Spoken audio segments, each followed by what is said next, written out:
Hi, this is Sean Ferrick from Trek Culture. You are listening to Spock the Week podcast.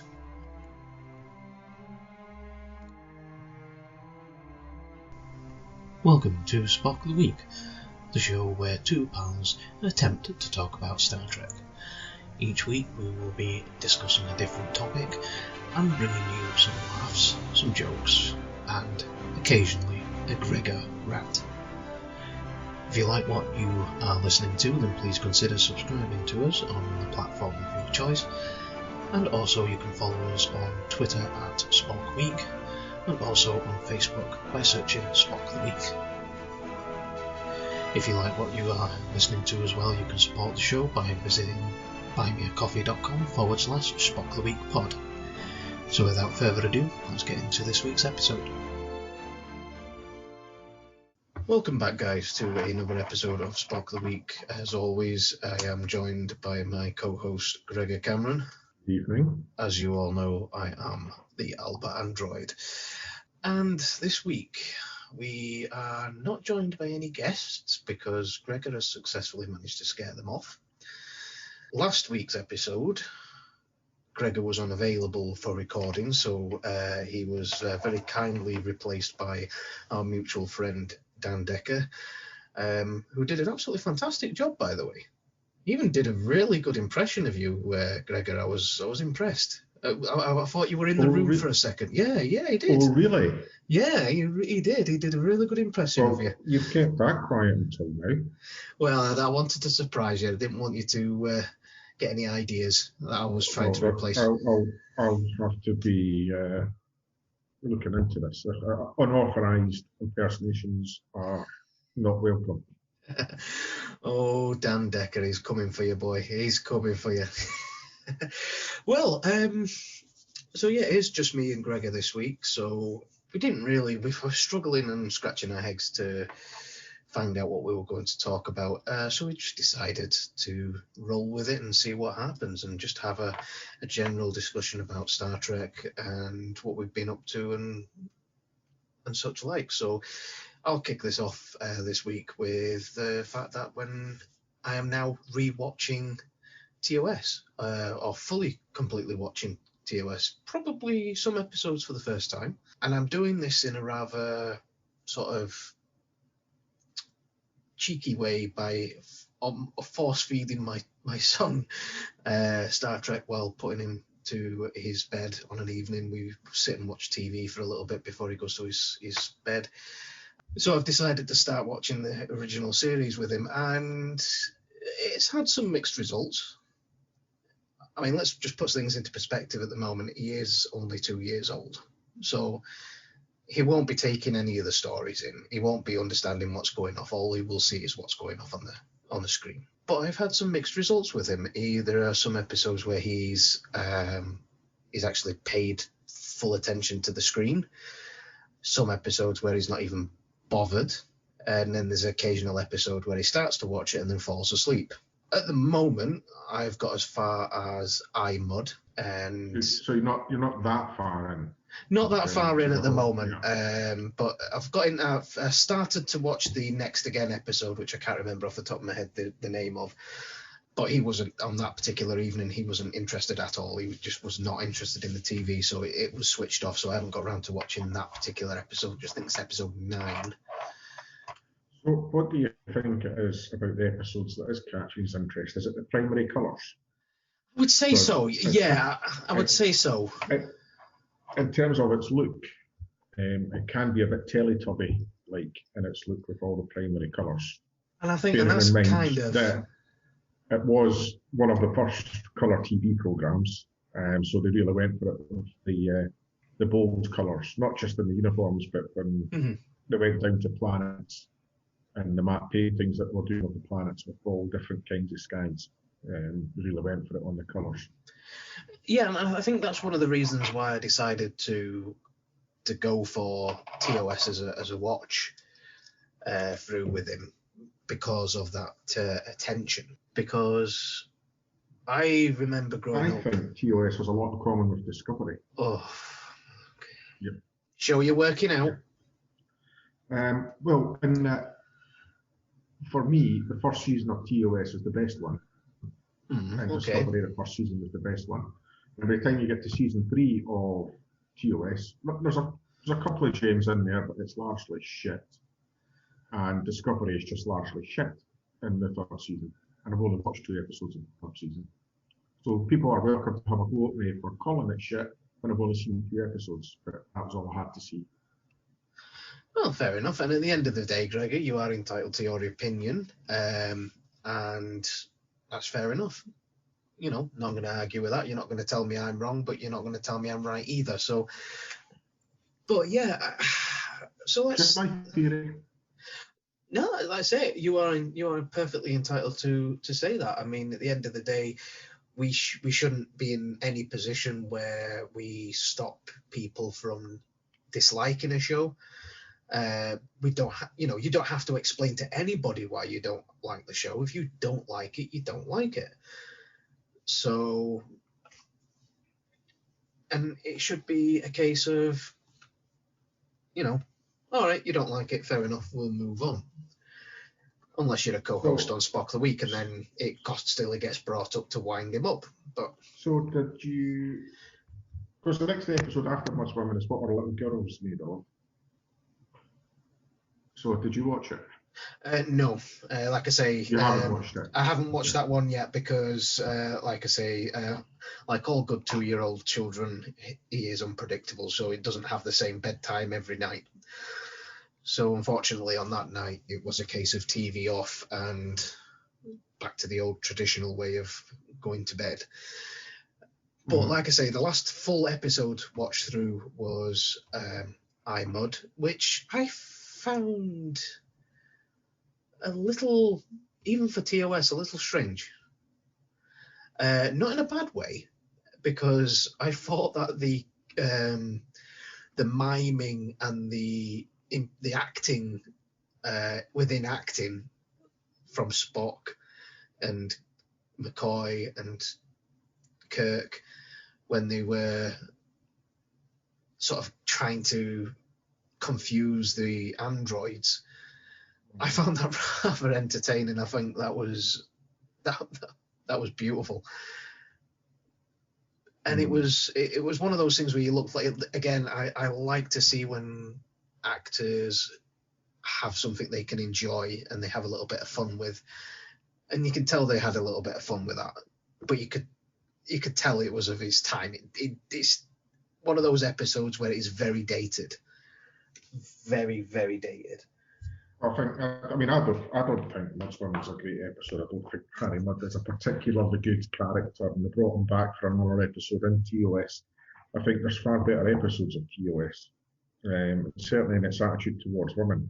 Oh, definitely. It wasn't the greatest moment, which sort of perplexed me when they brought Harry Mudd back in Discovery. I was like, why did they bring Harry Mudd back? Of all the people they could have brought back, they could have brought many people back.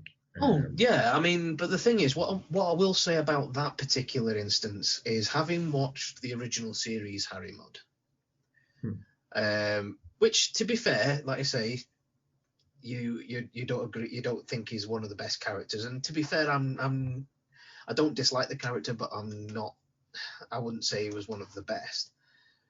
But having said that, you'll have to forgive me because I'm useless with names here, but the actor that played him, I think, did a really good job of it, I think. And one thing I will say is that, yes, they brought him back in Discovery, but Rainn Wilson really did do I think, a good job of capturing the personality of Mudd.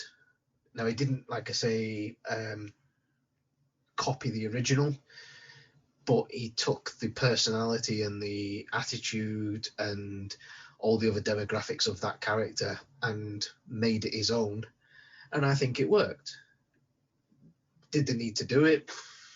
Nah, not really. I mean, it's not the same. The Harry Mudd in Discovery is a different kettle of fish altogether, because he's actually quite intelligent and competent. And that came back to haunt them when they brought him back for music to make the Sailor's Man go mad, where the ending was just an absolute cop out on that episode, but that's a whole different podcast in itself. Whereas, you know, the Harry Mudd in the original series was just a buffoon, basically, and nothing menacing about him at all. So, I do think that the Harry Mudd character was a missed opportunity. Both in the original series and when they brought him back for Discovery. Now, one thing I will say as well, having watched both, that they did go through canon when it came to Harry Mudd's wife, Stella, because as we know when watching I, Mudd, he is running away from Stella, his, in the original series, wife. In Discovery, he didn't get married to Stella until after he was handed back over at the end of, you know, as you said, a cop-out. So, in respect, they did look and they did follow some form of canon, they looked at what had gone before them. Probably one of the few times they actually did, but they did.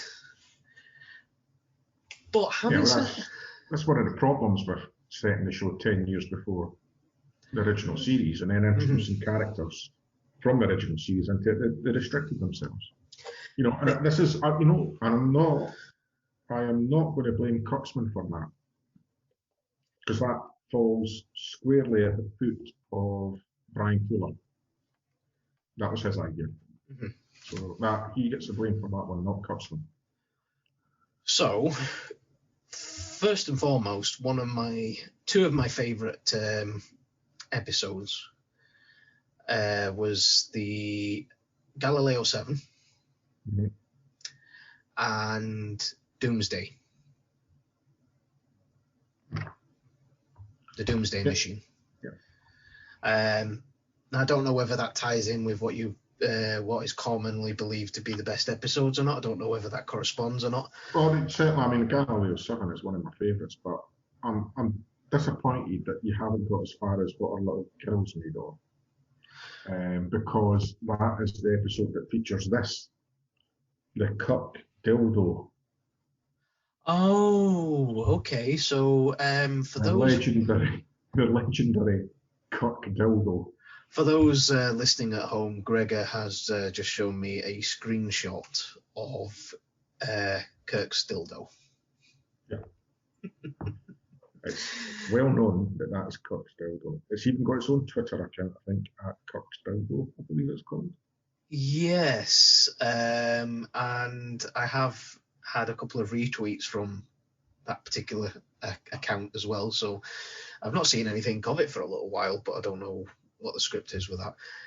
But yeah, like I say, so far, so I will say this, I am actually enjoying watching through.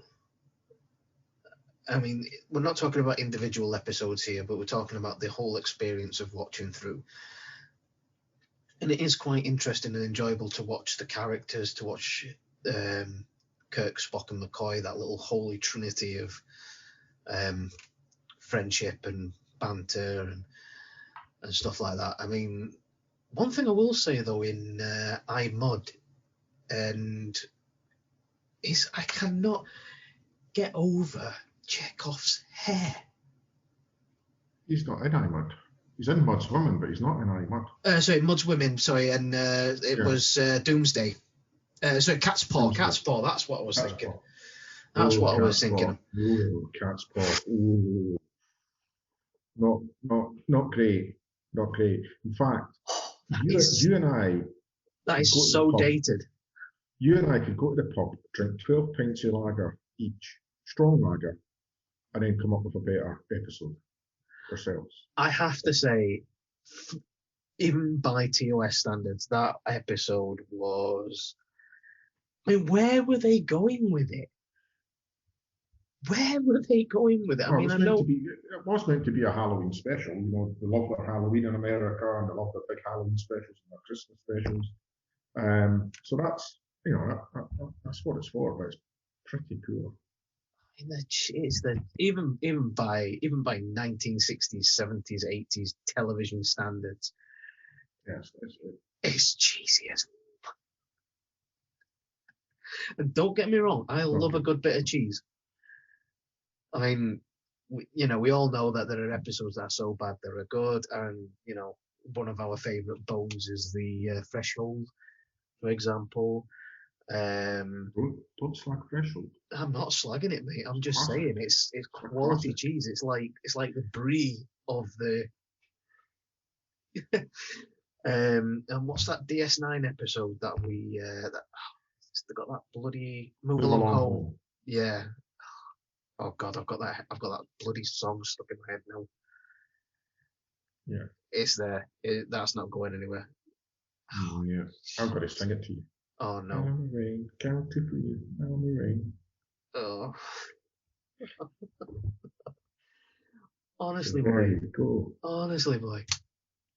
And you know what? It's actually, one thing I will say is it's rather refreshing after watching Discovery and Picard and rewatching Voyager for the 150th time.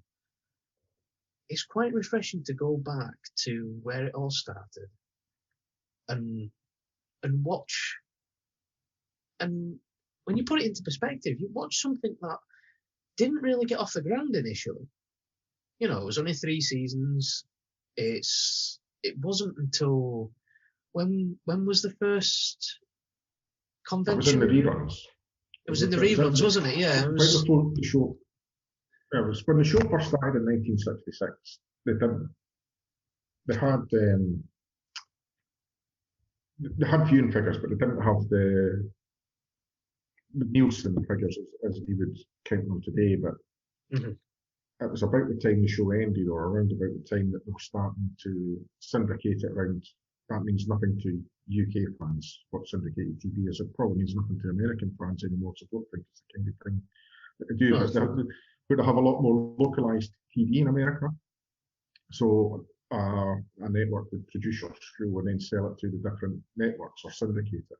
And that's how Star Trek worked, I believe. Any Americans listening, feel free to correct me, but it's a completely foreign concept to us here in the UK in our one time zone.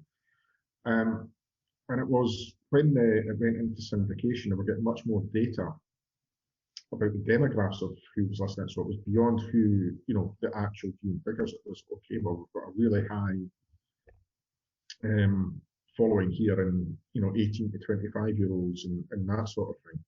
And that then had the knock-on effect that the local stations could then target the advertising and produce more advertising revenue the more they repeated the show, and that's why it became such a big success in the reruns, or part of why it became a big success in the reruns.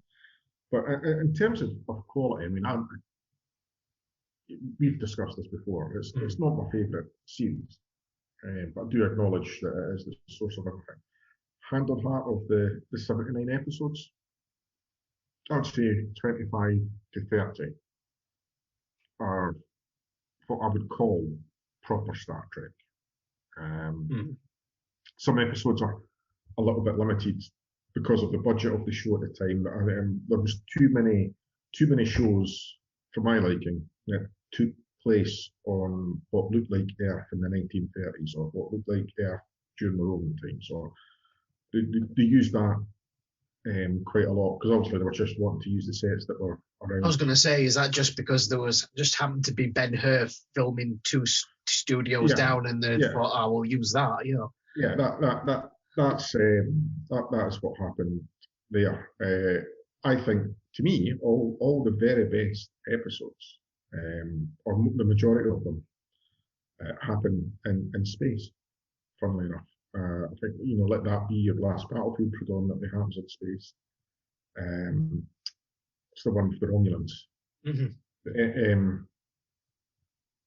The ones with the Romulans, where Mark Levin plays the Romulan for the first time. It's in season 1. I'm going to have to look the answer up because I'm annoyed that I can't remember the. Well, while you're having a look at that as well. Balance of Terror, that's it. Balance of Terror. No, Balance of Balance of Terror is in space. The Folian Web's in space. I think most of the really good episodes. There are some really good ones that take place on planets. Yeah, you were saying about. Yeah, well, the one with Joe. God, I've got Alzheimer's tonight. Jeez, the one with Edith Keeler Must Die. Goodness sake, Gregor, come on, JJ, help me. Edith Keeler Must Die. Oh, is that City on the Edge of not? Forever. Yes. Funny how we both City got on the there Edge at the of same time. Forever. City on the Edge of Forever obviously takes place on a planet. It's Edinburgh Mercy takes place on a planet.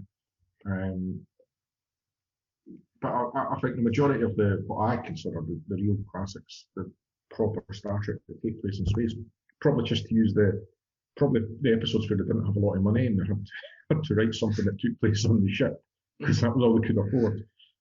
And it's funny how often that happens, not just in TOS, but in a lot of the series where they have these bottle episodes. And some of the best writing comes out of that, and the best stories and the best episodes come out of it. It's amazing how often that happens. Exactly. I mean, what's compared to, because I want to sort of spear this onto something that I think we should mention, as it's just recently happened since the last recording that we made. Christopher Plummer. Unfortunately, is no longer with us. You've not heard Shakespeare until you've heard it in the original. What do you think about that? Do you think what's your opinion? Because I mean, I mean, in the film, I love the character. I love because I don't know why. Knowing what Klingons become, what we further understand later down the line in canon and that. What's your personal opinion on that particular movie and Plummer's performances?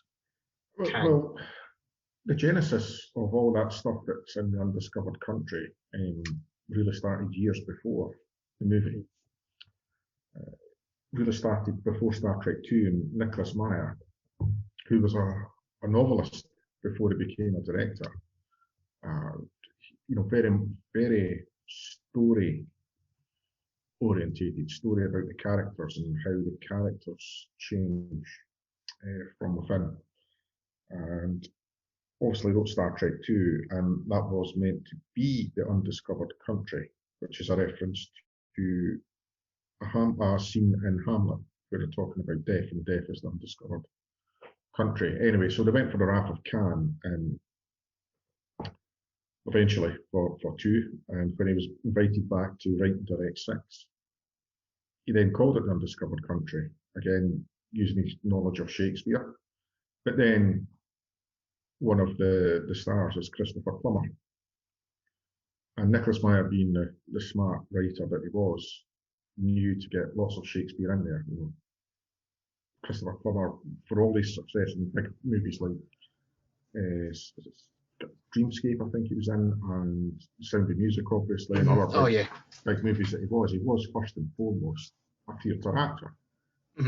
And still up and, did a mix of movies and TV and theatre right up until, unfortunately, he's passed. I mean, he won an Oscar at 88 years old. So that's not to be sniffed at, is it really? So, and then because of the story of 6 that Nicholas Meyer wrote, the parable on the fall of the Soviet Empire and Hamlet and aging and dying of aging and eventual death of the crew, because they were sailing off into the sunset to never make it again. He introduced all these Hamlet quotes into it and had a bit of fun with it by saying that Hamlet was Klingon. And when you've got a great actor, and interestingly, Christopher Plummer, he didn't refuse the ridges, but he didn't want the heavy makeup that the other Klingons had. And he wasn't the only Shakespearean actor there, because David Warner, who played Chancellor Gorkron, was a classic Royal Shakespeare actor as well. He's a member of the Royal Shakespeare Company for many years. That's something that Star Trek's had a lot of success with, I think, with casting its actors, is people who have stage experience, and particularly Shakespearean. I mean, you just got to look at Patrick Stewart, for example. And then you've got Kate Mulgrew, who was a Broadway stage actor as well as TV and other things as well. But there always seems to be this connection between the stage and Star Trek. And is that because there's a particular sort of way of telling the story,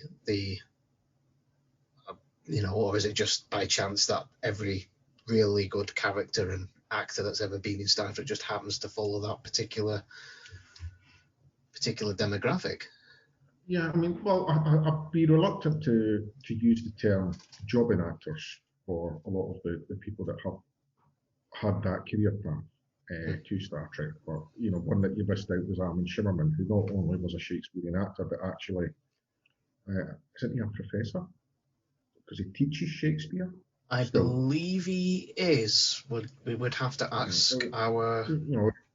He must have some sort of PhD in English literature or something like that to do what he does now for a living. But he's certainly a trained Shakespearean actor and has acted a lot of Shakespeare. In fact, there was even one episode of The West Wing where it was a Shakespeare type play, and they actually got Armin Shimmerman in to play it.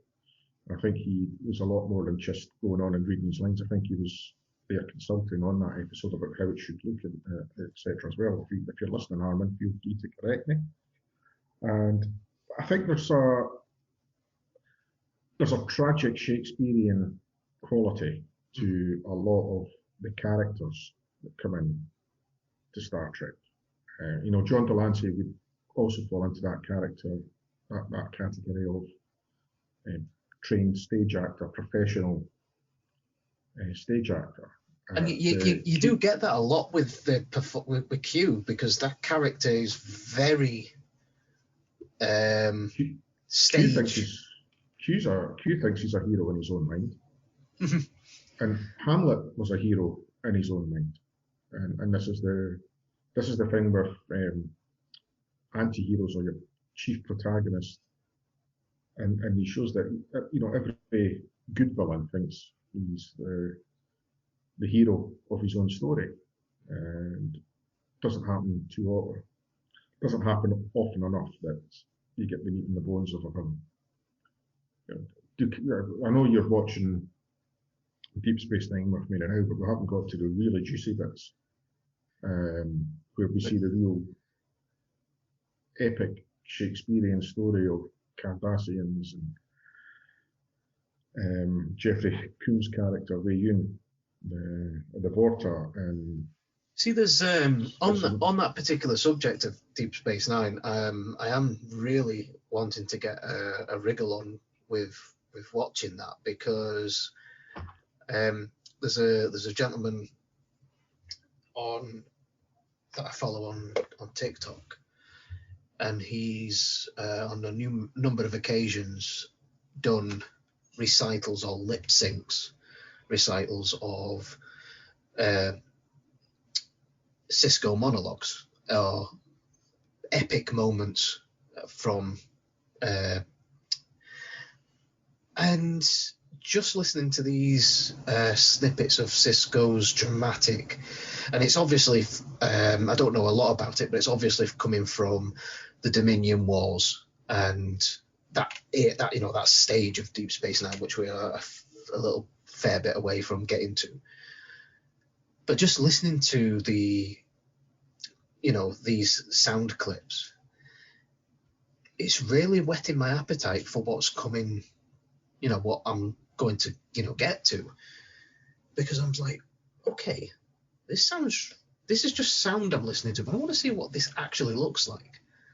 I want to see what this feels like, and get that. And obviously you only really get the sense of the emotion and the passion and everything else that's in that scene by knowing what's gone before, because you said it yourself. Deep Space Nine is good to watch, but you only really get the true moment, or the true feeling of the moment, knowing what's gone before. So it's like you could there are episodes where you can just go in and watch a random episode, but you wouldn't understand, the reasoning.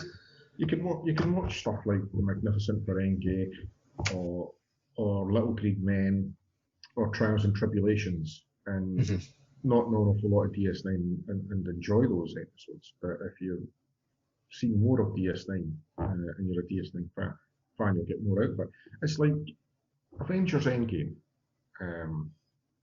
I know people that only really saw Infinity War and Endgame and said that they really liked it, and that puzzled me. Because there's a lot in that where you only really get if you've seen the other films. So, like, if you've seen Doctor Strange, if you've seen Black Panther, if you've seen, obviously, the Iron Man films and the previous Avengers films. It's a good film. Don't get me wrong, it's a good film. You can stand alone watch the film.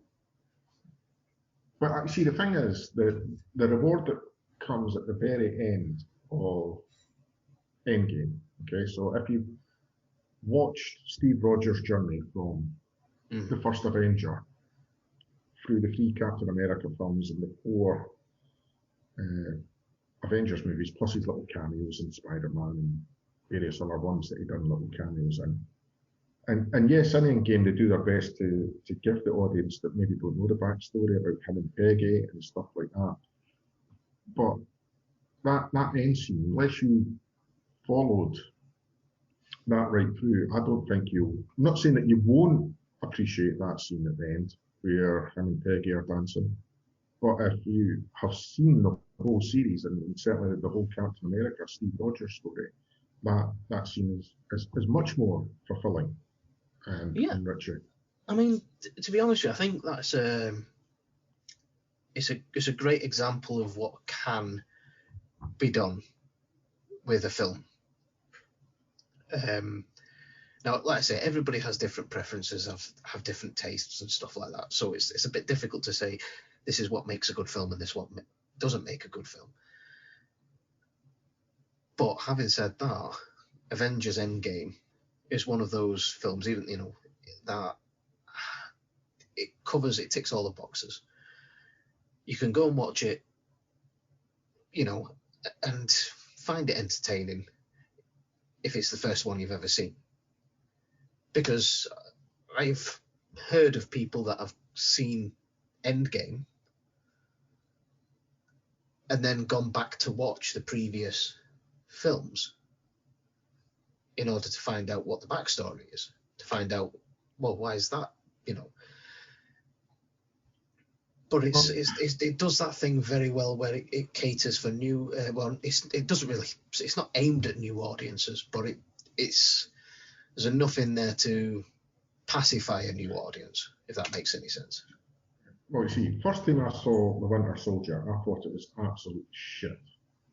Now, it probably wasn't the best place to watch it, which was an overnight flight to Hanoi in Vietnam. So it probably wasn't the best viewing experience watching it on a plane. I thought, oh shit, it's absolute shit. And I hadn't seen the first Avenger at this point. And then it was one day, months later, I was just looking for something. It must have been on Netflix. It wasn't working that day or whatever. I was looking for stuff to watch on Netflix. And Captain America, the first Avenger. And for some reason, I just played it and enjoyed it. And then when I got to the end of it, I went, actually, there's stuff in The Winter Soldier now that makes a lot more sense. I need to watch The Winter Soldier again.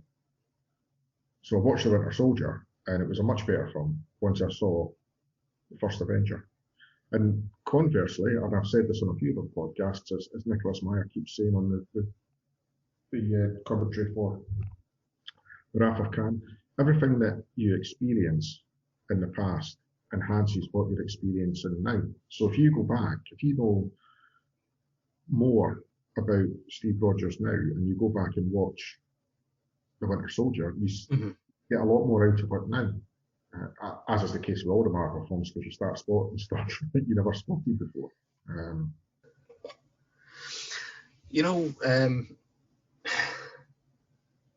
I was like, when you said to me, this is not the when you were saying you watched it on a flight to Hanoi,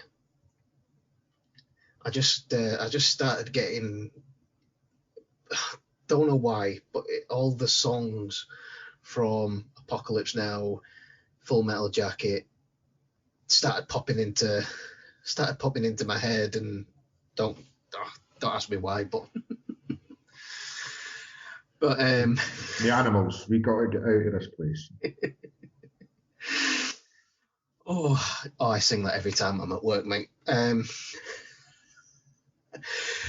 But the thing is, I personally, when it comes to the films, I enjoy every single film.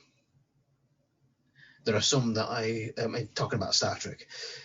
There are some that I will watch over and over and over again, and the Generations is one of them, and that gets a bit of a rap, I think. And we've talked in detail about the films in the past, so we'll not go into too much here. If you want to go back and listen to that episode, it's in the archive section of the Spot of the Week, so you can go back and listen to what we think. That's one of the films that I say I watch over and over again. But to be honest with you, I just watch it for that one scene. And I do this with a lot of films, but I watch it for that one scene where they're crashing into the planet, and there's Commander Data at Ops, swearing, "Oh shit,"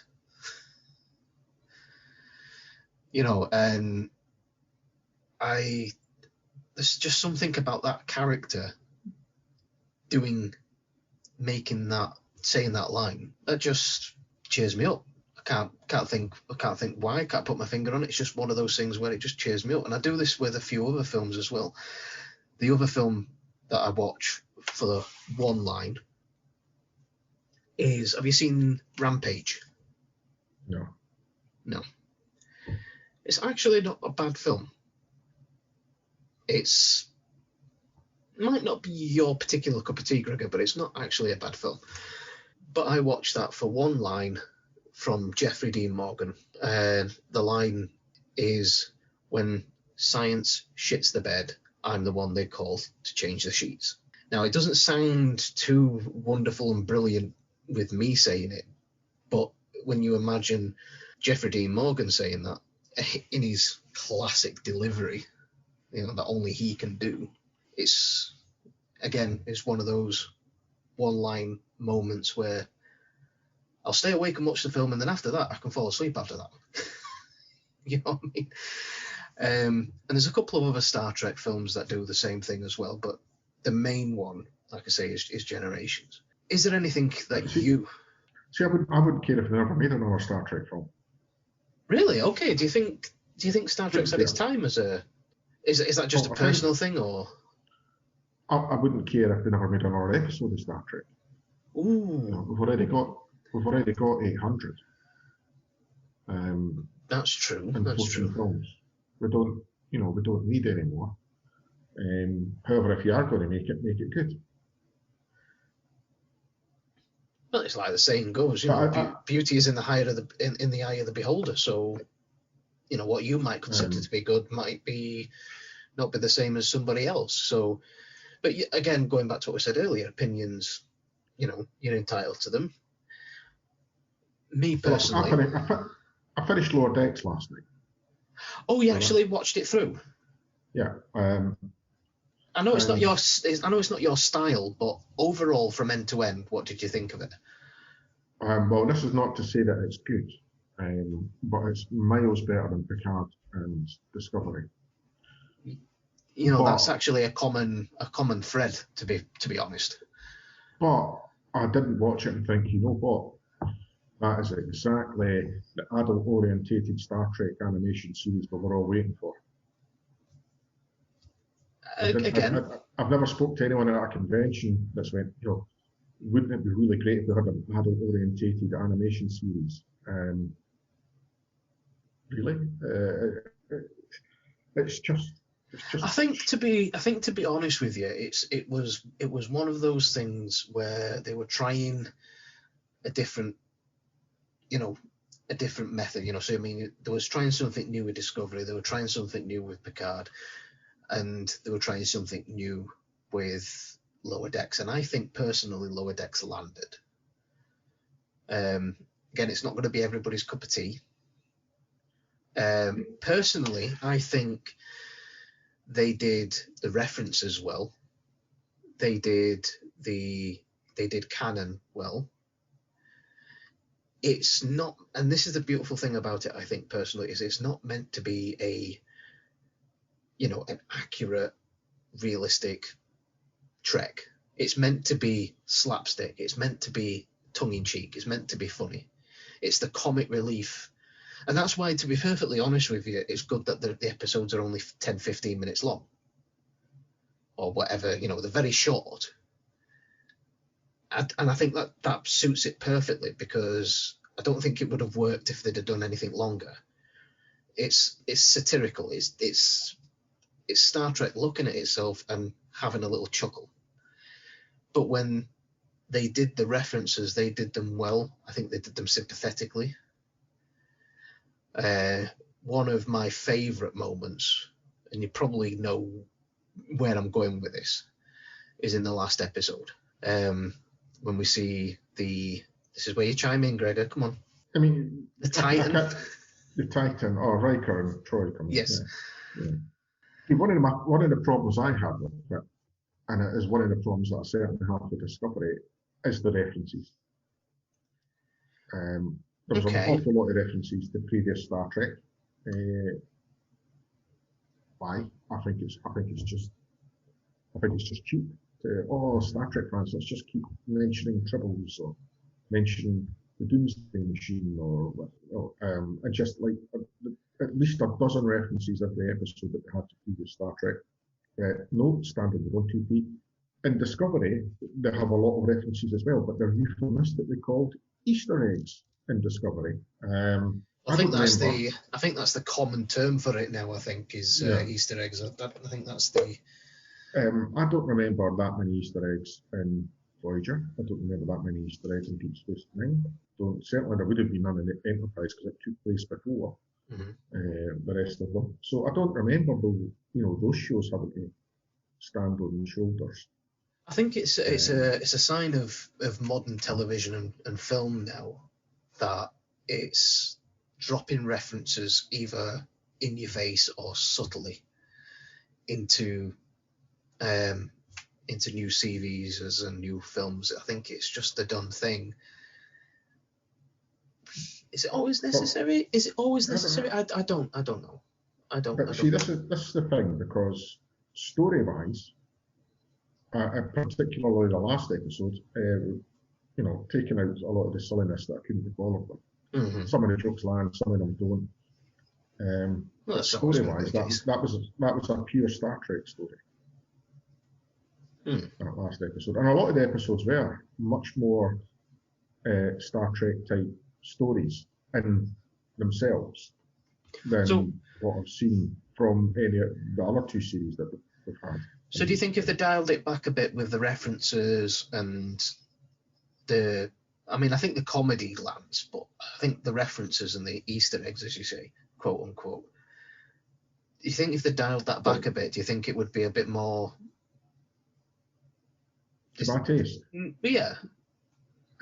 No, I might find that it might be one thing less for me to complain about, but I don't think it would make me enjoy it anymore. Put it this way, if they make a second series, don't mind sticking a second series on and watching it if it's of the same. Well, to be honest with us, same ilk as the first. But I've not watched the last 10 or 11 episodes of Discovery, and I don't care that I've not watched them. That's actually Lower Decks and Discovery. So that's actually quite high praise coming from you then, Gregor, to be honest with you, that you would give a second series of Lower Decks a shout. That's actually that is really high praise for those of you that have not listened to this show before. For Gregor to say that based on one season, it's not necessarily an endorsement, but it certainly isn't a criticism. But yeah, I think for me,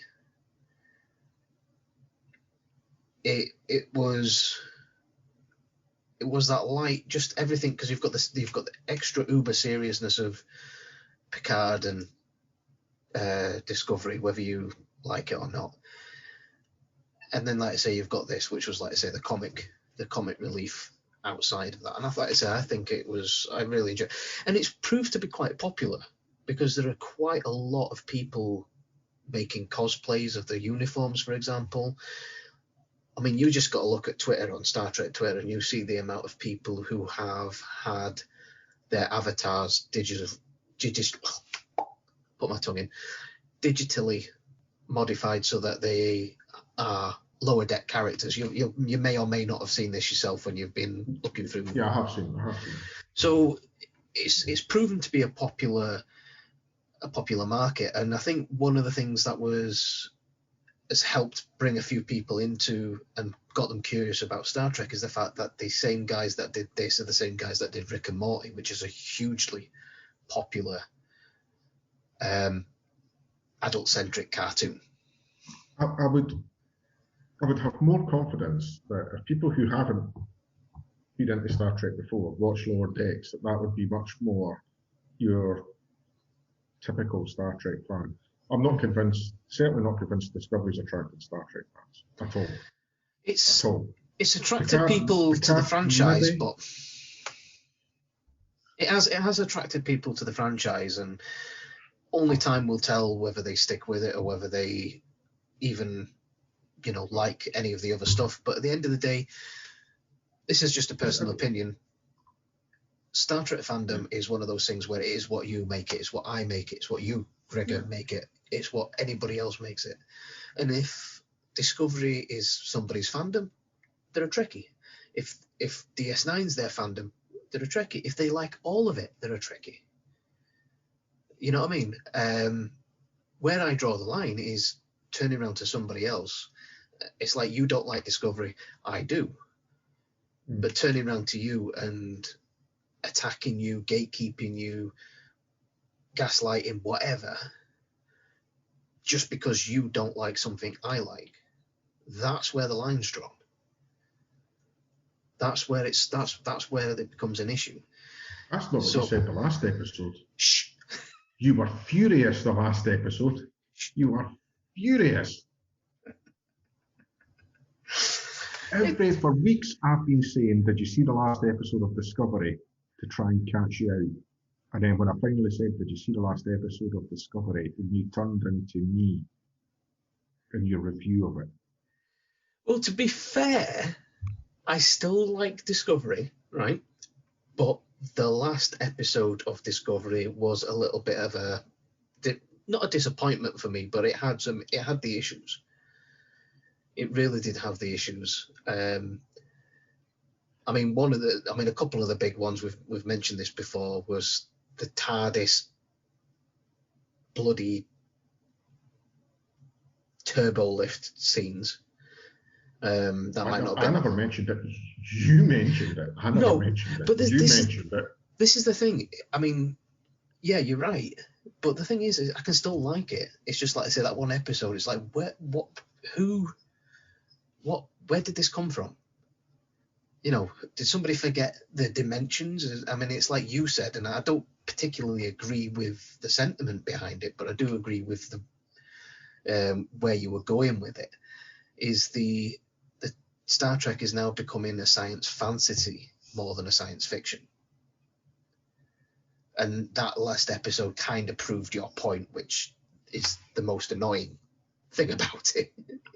I'm being proved right. You're actually being proved. Angry. Yeah, you're actually being proved right for a change. Dear Alex Kurtzman, stop proving Gregor wrong. It's making my life hell. Exactly. Proving Gregor, stop proving him wrong. It's making my life hell. But to be fair, I can forgive things like that. What I felt was a little bit, and I'm not going to make a final judgment on it until we see season 4 to see how they open season 4. But I feel that in the last episode of season 3, Saru was I think he got disrespected a little bit in the last episode, because there was no ceremonial handing over of the captaincy from Saru to Burnham. You know, all we hear is that Saru's gone back to whatever his planet's called, I forget off the top of my head. Kaminar. He's gone back to Kaminar, and Burnham's now in the captain's chair. To be perfectly honest with you, that's where she should have been from the start, because you've mentioned this on numerous occasions, that a central character being a secondary character in the ship. You know, your central character has always been the captain of the ship or the commander of the space station or whatever. You've always said that, and I think now that Burnham's in the hot seat, I think we could see a whole new discovery in season 4. But I think it's going to have to be. I mean, they got to the end of season 1. It wasn't, for whatever reason, they felt strongly enough that we're going to have to do a reboot for season 2. So they brought in Pike and the Enterprise in number 1. Then at the end of the season 2, they went, oh right, okay, it's still not right, so we'll jump 932 years into the future. And now they've just given them grey uniforms, and again, this is coming from someone who hasn't watched it, folks, so I'll openly admit that. And they've made a captain, so there'll be some kind of soft reboot of Discovery again for season 4, and that's concerning me. And it's not, Star Trek has done it in the past. I'll hold my hand up and say that the introduction to Worf wasn't quite on the scale of jumping 900 years into the future, but it was a course correction more than a change in direction. It was more a course correction for Deep Space Nine. So it is something that they've done before, but I mean, it does. I will give you that with the Discovery. With Discovery, is that each season has been instead of being a gradual reboot or a realignment of the story or the demographic, it's been quite snappy fingers, if that makes any sense. You know, it's just gone from one extreme to the other. Personally, I enjoyed season 2, but I would like to have seen more of L'Rell's story and the development of her story as Klingon Chancellor. We don't see them at all in season 3. We don't see, you know. See, L'Rell was there in season 2. She was there in season 2. Didn't do very much in season 2, but she was there because she was a popular character from season 1. You know, this is the problem with what. But the thing is that it tied in season 2 to season 1. And I feel like, you know, it's like there's a few species from Star Trek that, you know, I think we should be seeing a lot more of. And I don't mean like every episode, but, you know, we should be seeing, because they, you know, it's almost as if they don't exist, or at least let us get an episode where the fact that we don't see them, there's a reason for that. I mean, like you've mentioned in the past, the Romulans and the way their ships are driven, you know, stuff like that. That's, I mean, where are they? I mean, you'd think that a species that has a completely different method of propulsion would thrive and be the dominant species in, you know. Particularly when your sister series has just had 200 and odd starships turn up at the Android planet, all powered by singularities. Mm-hmm. And it took the whole of Starfleet to chase them away. And now Starfleet is basically impotent. Was that actually really Starfleet, though? This is one thing I've actually wondered. Because at the end of Picard, there's that thing the Doctor does where she projects her holographic self all around the bridge of Picard's ship. So there's multiple images of her. Was there really that many Starfleet ships there, or was that just a holographic projection? No, because the holographic projector was on the what was the name of what's his face's ship? See, I don't even know the characters and names of the ship. That's like an impact. Exactly. I mean, you know, something I haven't actually rewatched that at all. I did try, but I haven't actually rewatched that at all. Which, I mean, I've rewatched Discovery Season 1. I've rewatched parts of Season 2.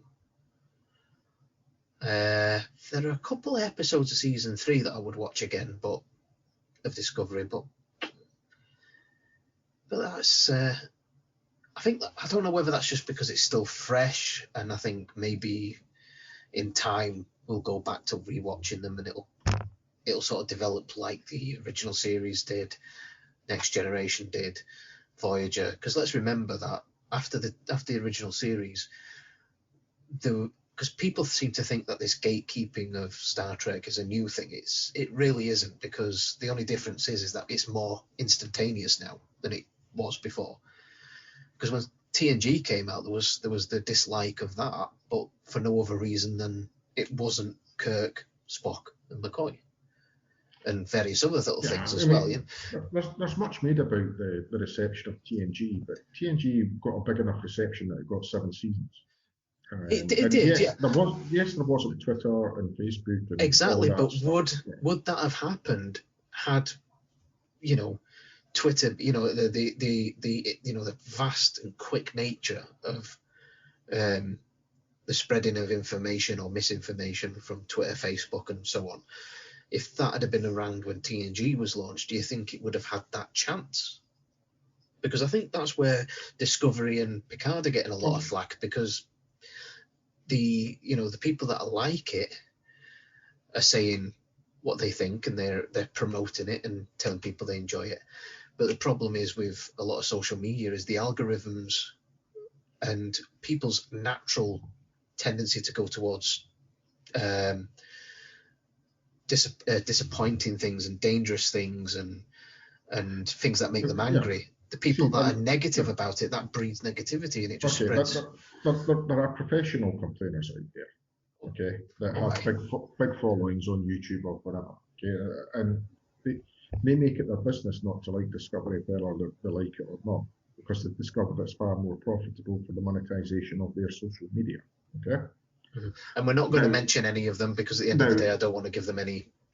Now, Discovery, there's a lot of stuff about this 25% different license and stuff like that I'm incredibly sceptical about, that keeps coming up if you follow any of their channels, and also about how big of a flop it is. Now, I do not doubt.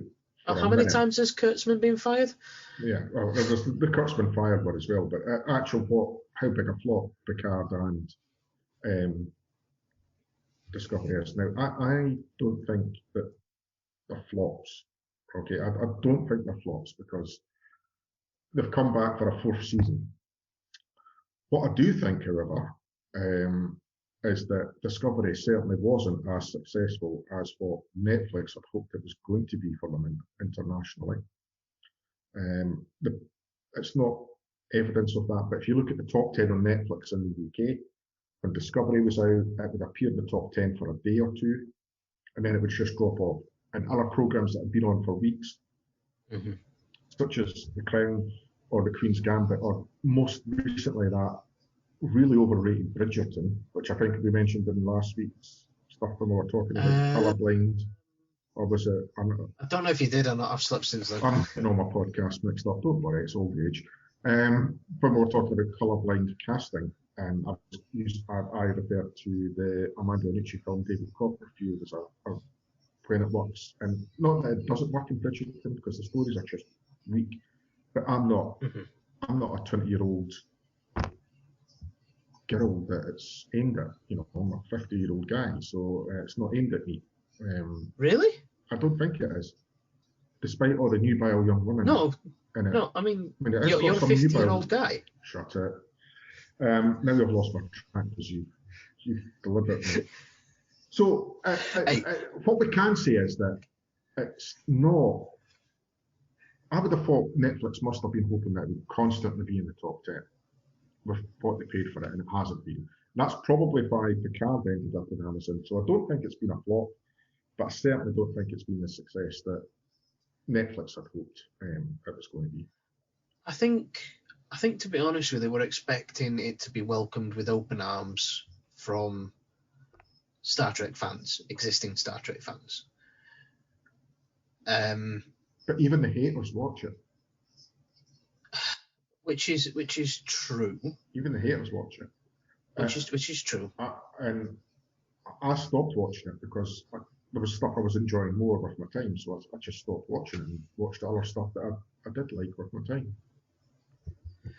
But yeah, I think it's going to be interesting to see where they go with the Strange New Worlds.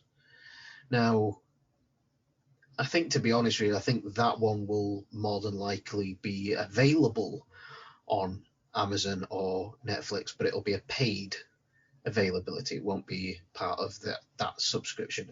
It's more than likely going to be on the Paramount Plus when it launches worldwide, which I don't know if it has yet or if it's due to. I think it's meant to go live later this year. But I think that's what's going to happen going forward. So I think they're going to centralize everything with that.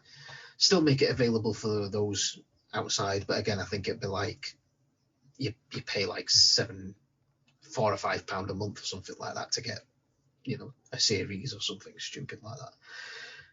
But it'd be like I say, that aside, it'd be interesting to see where they go with Strange New Worlds, because I think that's going to be the last and final opportunity for them for those that are not fans of Picard or Discovery, for them to redeem themselves a little bit, because I think it will make or break it, pure and simply because we already know that that Pike's timeline is predefined, right? So we know how long Ego is around for. We know what happens to him in the end. They've already established this in Discovery, because I think it was, if memory serves, was the episode, wasn't it? Yeah. Yeah. So they've already established what happens to Pike in Discovery. So it's not like they can use it's a parallel universe excuse, because it's already been made. Now, that's not to say that they won't go down that line, because it's a cheap shot they used in the Kelvin Timeline films. But the Kelvin Timeline films is a perfect example of how they had an opportunity with that and then went and completely stood on the shoulders of greatness again. So I'm a little bit sort of not worried but concerned about Strange New Worlds, because it has so much potential to be a really good TV show, but it also has the potential to spoil it as well if they don't do it right. And I think they will. I'm optimistically saying that they will make a good go of it. They will get it right. They will be sympathetic to it, and we'll get to see the story of Pike, something a lot of people often wonder, a lot of people are interested in. So we'll see what happens with that. So any final thoughts on this little train wreck of an episode we've just made? In terms of Star Trek going forward, obviously I'm not as excited for Strange New Worlds as I would have been once upon a time. It's 2021. I think Kurtzman's contract's up in 2023. Is he getting fired again, is he? Well, his contract, he got that 5-year deal from Les Moonves. He's got that, but with all the stuff that happened with Paramount and Viacom, even he's got a boss now when it comes to Star Trek. He's got Emma Watts, and she seems to, anything that was green light when she took over, she went, right, that's fine, that can go ahead, but she stopped everything else. So I think we will see Strange New Worlds. We ain't going to see Section 31. That's never happened. Never was happening. a lot of people, oh, that's Michelle out the programme and that's her off to, film Section 31. No, she's not. She's on the set of Avatar because she's got a contract for 5 Avatar films. That's why she's not in Discovery anymore. So there is no Section 31. So I think we'll get a season. We'll get another season of Picard. We'll get another season of Discovery. We'll get one season of Strange New Worlds. And I think Emma Watts is taking a bit of time out to decide where she wants the franchise to go because it's now her responsibility. I think, to be honest with you, I think we could get a few seasons out of Strange New Worlds. Not before 2023. Well, not before 23, but I'm talking about before Kurtzman's contract's up. Oh, right, okay. Pay attention. So season 4 is being filmed of Discovery because if you were on the Galaxy Con at the weekend, Jonathan Frakes was talking about he was in Toronto last week directing an episode. So it's being filmed because Jonathan Frakes has said he's been filming it. So if anybody says it's not being filmed, they're talking shite. We'll set Frakes on you. Rid of it. And I'm worried about Strange New Worlds. I want it to be good, but I've just not seen the writing. Well, we shall. The only thing we can do is we can wait and see what happens, and give it a fair crack of the whip and see what happens. But yeah, I think unfortunately we have been at this for way too long. More unfortunate for me because I've been spending time with you. You love me, really. You do. Stop pulling faces over Zoom. The listeners can't see it. Yeah, well, it's a good job they can't see that. Currently wrestling with my microphone at the moment because but they'll be able to hear it. I can hear it. Wrestling with the microphone. I've got one on order, by the way. I have ordered a microphone, folks. Really? It should be here tomorrow. Oh, what have you got? I don't know. I just picked up £30 microphone and that looks good. It had words like condenser and microphone and USB. I went, that'll do. Well, it's not. It's probably there might even be a similar one to what I've got, but yeah, hell. Now that I've ruined the entire show by wrestling with a pain in the arse pop filter, it's time to sign off for this particular episode. So thank you for listening once again. As Gregor has mentioned in previous episodes, please do get in touch with us and let us know who you are, where you're from, so we can give you a proper shout out. If you like Discovery, please come and tell me why you like Discovery. Give me a reason to like it. That's actually. If someone can talk to me and give me a viewpoint that's relevant and interesting and cohesive, I shall listen to you. The problem is when I go on social media and stuff like this, and I'll explain why I don't like it, and then all I get back is, I love it, it's great. And why is it great? If you ask me why the Wrath of Khan's great, I can tell you for about 4 hours why the Wrath of Khan's great. So there's a challenge. I'll tell you what, there you go. To our possibly our regular listeners, any new listeners out there or anything like that, there you go. The challenge has been, you have been called out. Let's change Gregor's mind. There you go. There's the challenge. Simple. You can either do it by contacting us on Twitter and trying to have your argument there, or you can come on to the show and we will discuss it live on air. It's up to you. You can get in touch with us. The contact details are in the show notes. So you can find me at Alba Android. You can find Gregor at Crabbit Ginger. You can also follow the show at Spock Week. Sorry, at Spock Week, just Spock Week. And like I say, get in touch. If you want to say thank you or support the show in any way, you can do that by going to buymeacoffee.com/SpockTheWeekPod. And you can buy us a coffee or a beer. We've called it a beer because, we're really alcoholics. Don't give him money, folks. He'll just spend it on beer. He won't spend it on coffee. He'll just spend it on beer. Yeah, beer is good. I'm like Bender off Futurama. I function off a beer. Not that shit that you've been drinking tonight that you've been holding up. That's not real beer. That's just rubbish. No, it's not. I will give you that. It's not real. It's one of those where it feels like it makes me feel like I'm having one, but I'm not actually having one. So I can work the next day, and it's only one, so it's barely even registered. So, on that final note, thank you for listening to us. We hope to see you again next week. We have literally no idea what we're doing next week because we haven't recorded it yet, so it's a surprise. We're going to talk about Kurtzman's latest sacking. Okay, and to be honest with you, Gregor, congratulations, because you have not attempted to date this podcast the entire show. Have we not? No, congratulations. And did you watch the Super Bowl last night? Damn. And on that note, guys, did you watch? Never mind the Super Bowl. What about the rugby? Oh, and another congratulations in order for that as well. By the way, spot the Scotsman. So England got well humped. Oh, well yes. humped. Well deserved as well. Yeah. And Scotland have gone on to win the Six Nations. Well, we'll see. Wales at Murrayfield this Saturday. There we go. Just dated it twice in 30 seconds.